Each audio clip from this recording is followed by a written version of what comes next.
This is Brent with Lykins Motorsports. Happy Tuesday.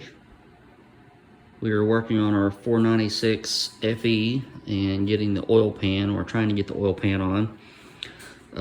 Milling, high volume pump, Canton rear sump pickup, precision oil pumps, main stud that allows you to use the rear sump pickup. I've been doing some mock-up and checking, and found out that our stud was bottoming out on the pan, so I got that cut off.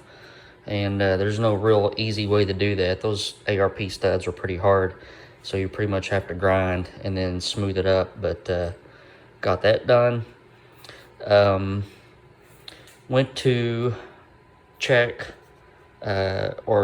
the pickup to pan clearance. We were at about 5/16, just a hair under, which is typically a sweet spot. You want to balance that clearance with the size of the pickup tube. Larger pickup tubes want a little bit more clearance, so they can get all the flow that they need. If you look at specs from different oil pan manufacturers, you'll see anything from 3/16 to ½ inch. So this particular engine, I set it up at about 5/16, or just a hair under that. I'm not really pleased with Canton oil pans. I never really have been.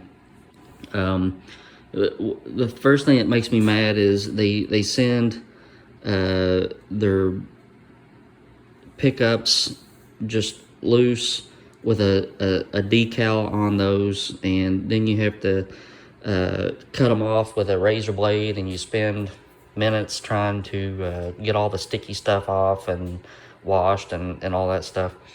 And then we get over here to the oil pan, and every single hole is going to have to be elongated. None of the holes line up. So, just fun stuff. I really like Mylodon oil pans, but sometimes the applications dictate what pan you have to use. This particular engine, due to the front suspension and all that stuff, and it's a pickup truck and all that, we were pretty much limited to this oil pan. So it is what it is. We'll fix it. We'll move on, but I just like to complain. All right, so our got done manipulating all the holes on the oil pan. Every single one of them needed to be elongated to fit, but it's done. So before the oil pan goes on, this is the time to double check all the fasteners, because once the pan goes on, there's oil in it. It is a pain in the hind end if you have to go back and fix anything. All right, so I went all over the fasteners. I had the baffle plate out of the oil pan, so I checked those as well. Time to lay down silicone for the gasket, and I went ahead and wiped off the pan rail with lacquer thinner. It's nice and clean. You do not need big loops or big beads here. Just a very thin layer of silicone will do. I'm going to put down a layer, and I'll show you what it should look like. All right, if you can see this, it's just a very thin layer. If you're using beads, then you have too much silicone on here. So I'm gonna put the gasket on and then do this exact same layer on top of the gasket. All right, same deal here. Gasket just looks a little bit wet, and that's all that you want to go for. Pan goes on. Got our stainless hardware from alloybolts.com. We'll get all this on. And our oil pan is on.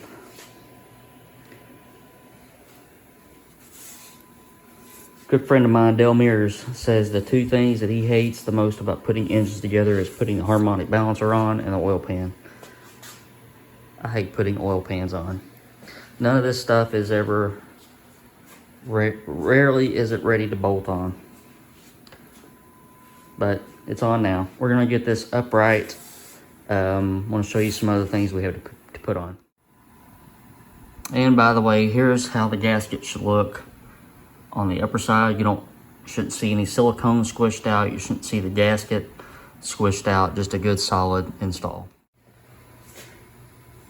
All right, this engine will be mounted to the vehicle with a front engine plate instead of the motor mounts. Waiting on some hardware to get here from McMaster Car. I had to order some different length studs, but once that gets here, should be here this morning, we can get these motor plates on. These go on with a gasket in between the motor plate and the block, and then once that happens, here's our water pump bolt holes. We're using this universal CVR pump with some FE power adapters. Those are O-ringed, so no gasket needed on that side. And then we'll be able to get everything mounted to the engine block. So our stainless studs came in. This is what I'm going to use to mount the motor plates and the water pump. Always remember that this bottom bolt or stud or whatever you use goes into water, so it needs silicone around it.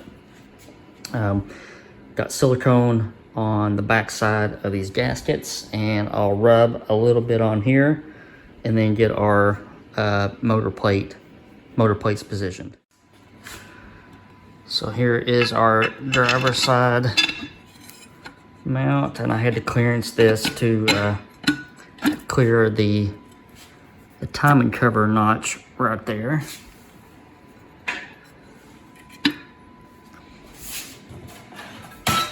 And here is well, let me clean this one up real quick. Alright, so got that cleaned up, got those slid on, and then our O-rings are installed, and we can put our lock washers and our flange nuts, all stainless material here, and get it all cinched up.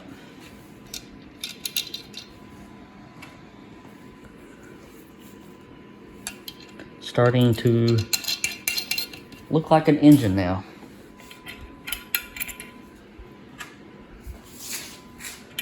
And I will grab my ratchet and a 9/16 socket after I throw these on the floor and get this tightened up.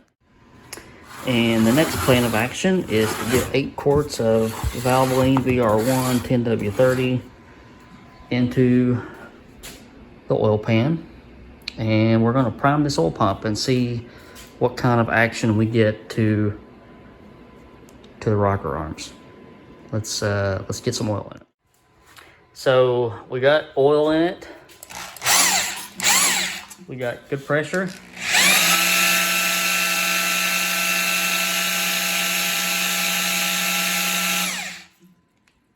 That's with cold oil. The bad thing is we've got leaks, and they're coming out of nowhere. Let me grab a shop towel here. I want you guys to see this.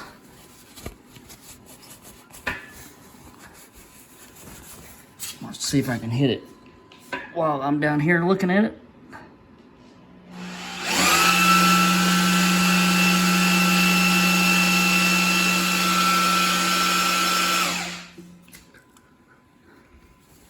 That's coming from just a very, I mean, it is such a pinhole that you don't even see it with your naked eye. The bad news is there's another one back here.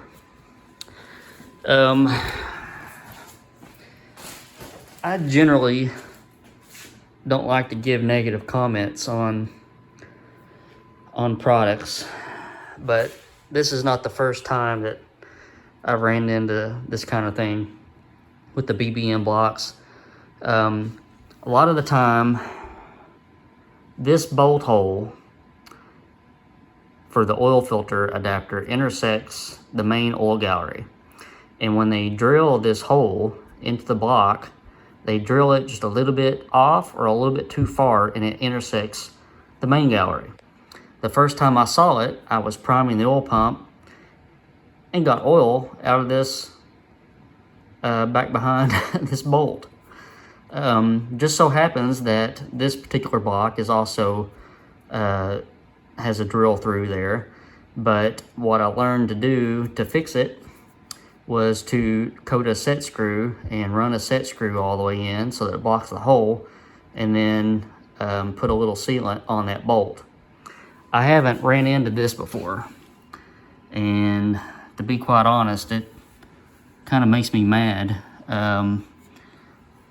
because nobody would be able to see this at all if it wasn't, I didn't see it until it spotted my floor, and you see this one's continuing to weep.